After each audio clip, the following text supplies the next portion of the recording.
One of two Virginia cops who pulled guns on and assaulted an Army officer has been fired.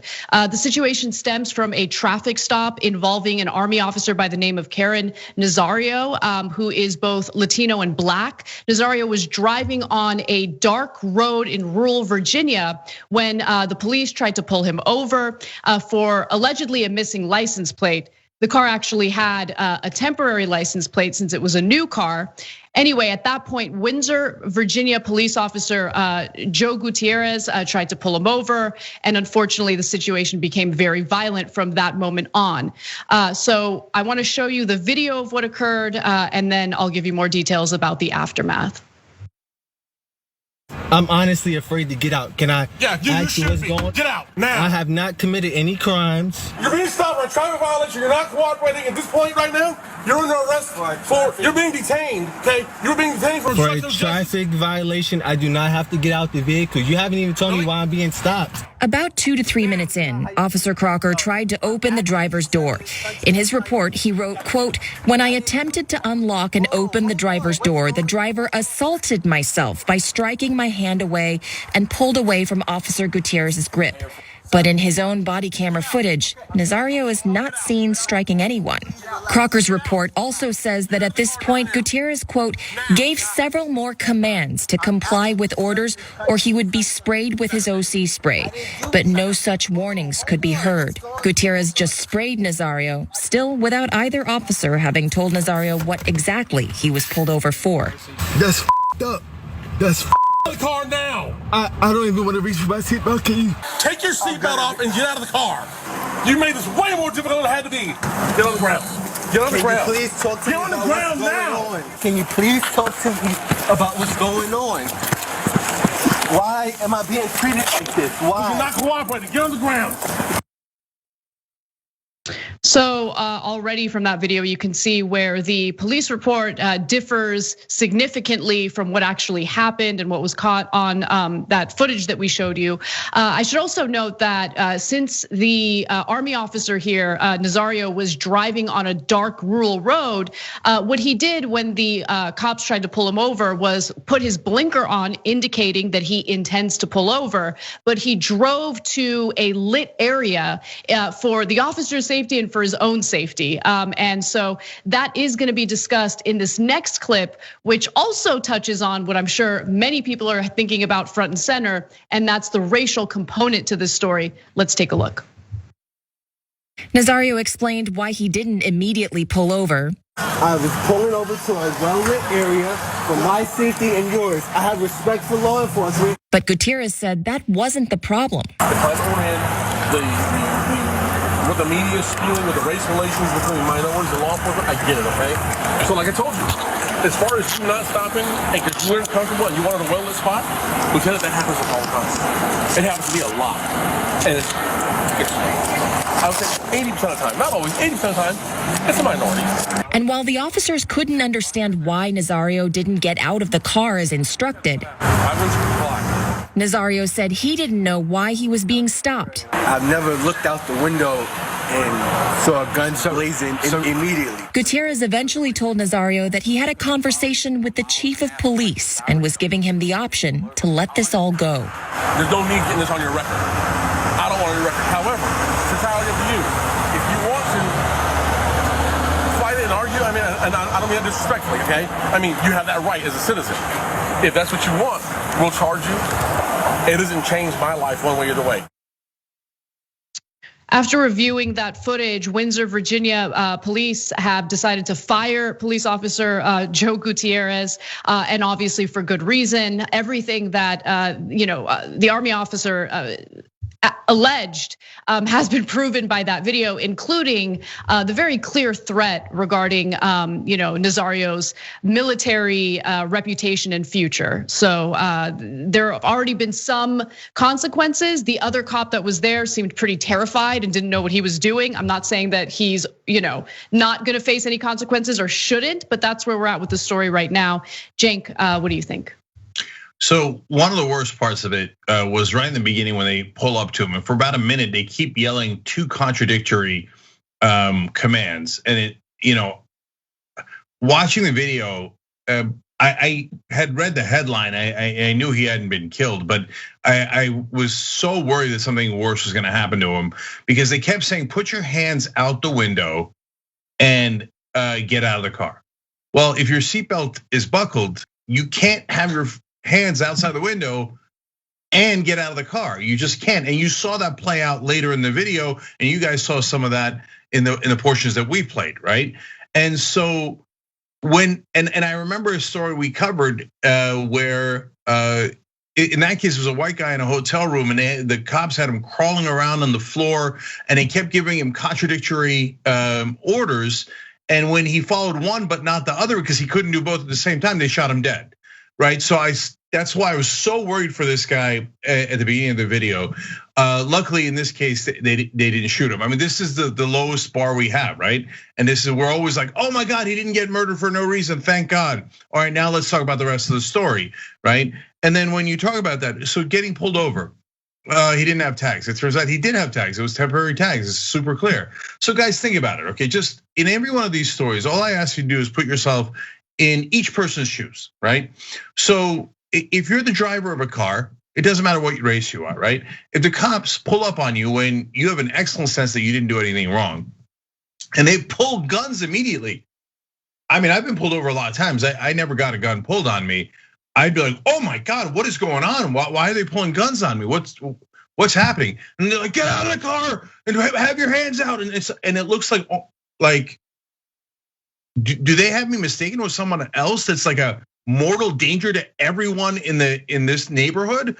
I mean, what kind of an incredible murderer do they think I am to get this kind of treatment? And that was over because he had perfectly legitimate temporary tags and that you either saw or didn't see, and you wanted to pull him over because he was a black man in a nice looking car. Let's keep it real. Let's keep it real. And you saw the officer talk about minorities later, right? So you know, if it happened to a white right winger, they would be enraged. They would be enraged. How dare you treat me like this? I have my rights. When a white right winger says that, they feel perfectly emboldened to say it. When a African American person says it, no matter where they're from, in this case, a lieutenant in the army, they think, how dare you not get on the ground with your face on the pavement with a gun to your head for no reason at all? Comply, you must comply. If you don't comply, even within an inch, we have every right to execute you. Now, we're supposed to accept this. And guys, I'm tired of the bad apple nonsense. Totally, I'm exhausted. How many videos are like this? We've literally shown you hundreds of videos like this. It's not bad apples. We train cops to be vicious. We train cops to enforce their authority, and that is their #1 priority. It doesn't matter what the crime is. It matters to some degree who the person is and what race they are.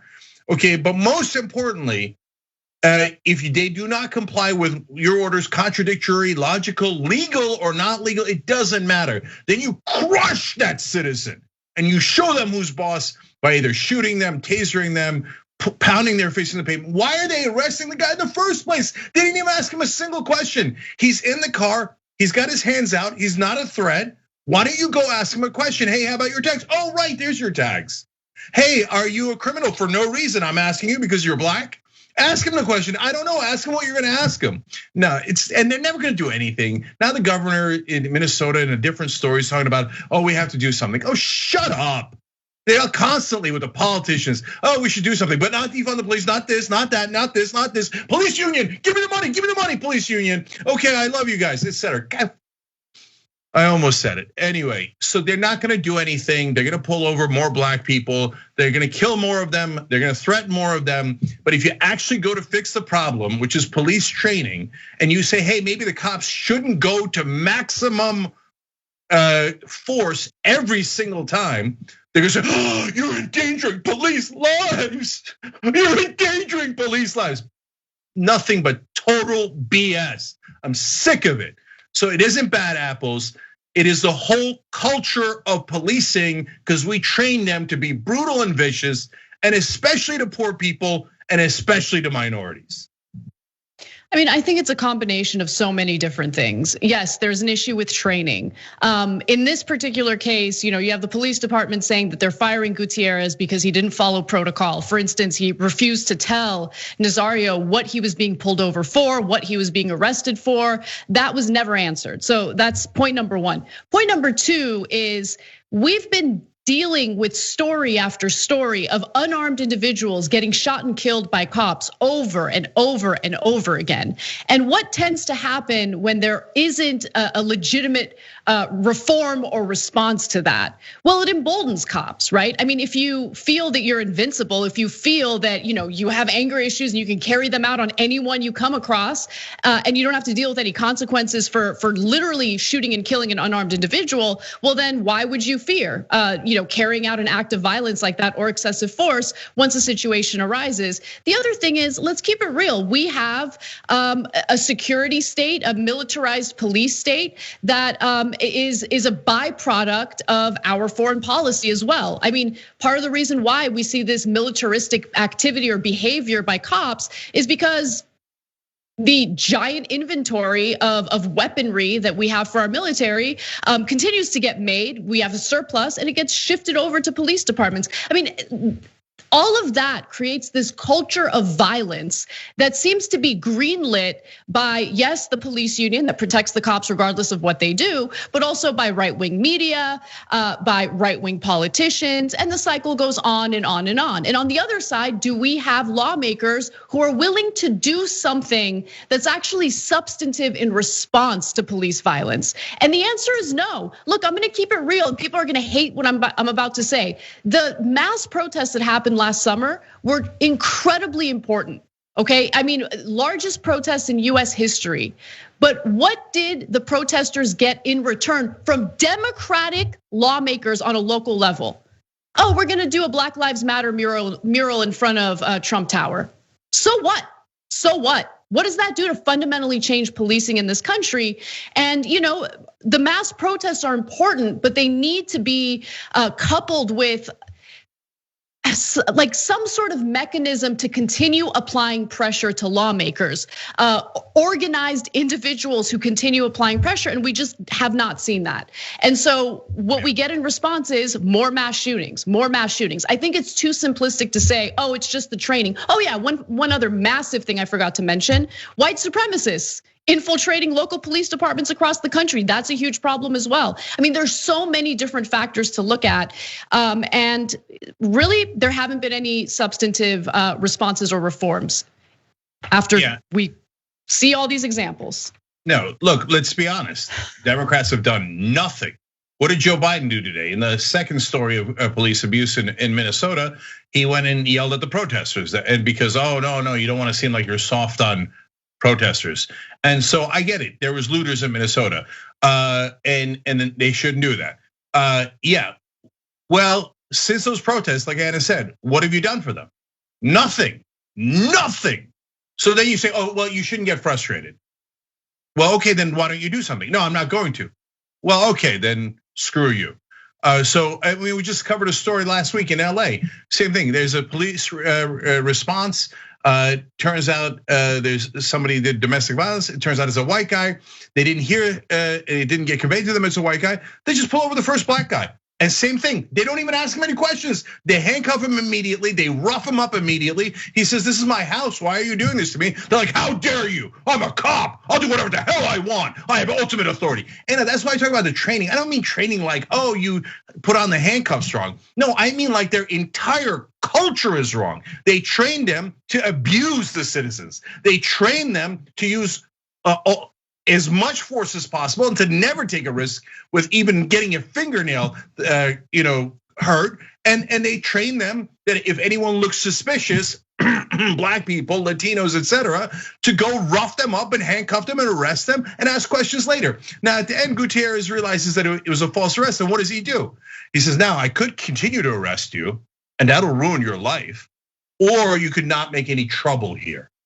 Oh, okay, so you know what you did is wrong, and now you're threatening to ruin his life anyway after you already screwed him over. And let's be honest about accountability. There's no accountability. Gutierrez got fired today. You know why? because the video got released. Before the video this happened back in December. Before the video got released, he wasn't fired. They would have kept him. They would have probably promoted him because cops are allowed to get away with anything. That's what I mean by culture and training. Any politician, and they're all mealy mouth. They never do anything, and they're not gonna do anything. Biden's not gonna pass a goddamn thing other than things that are performative. Okay, they will all claim, oh yeah, we're working so hard on the Black Lives Matter, etc. Oh, but the culture, how dare you? We have to protect the police. I mean, they had to murder the people, bad apples. Let's fire that guy. Let's fire that guy. Did you ever fire any of their trainers? Did you ever fire any of their bosses? Did you ever go in there and say, stop killing people because you thought, hey, it's a black person and I'm in danger, I'll just shoot him and be done with it. Or in this case, I'll pound him into the pavement just in case. No, they're never gonna change it. That's why people are sick of white supremacy and these overlords constantly bullying us and then forcing people that are protesting to apologize. Stop with the apologies. Demand some goddamn change, including from Democrats who never do anything.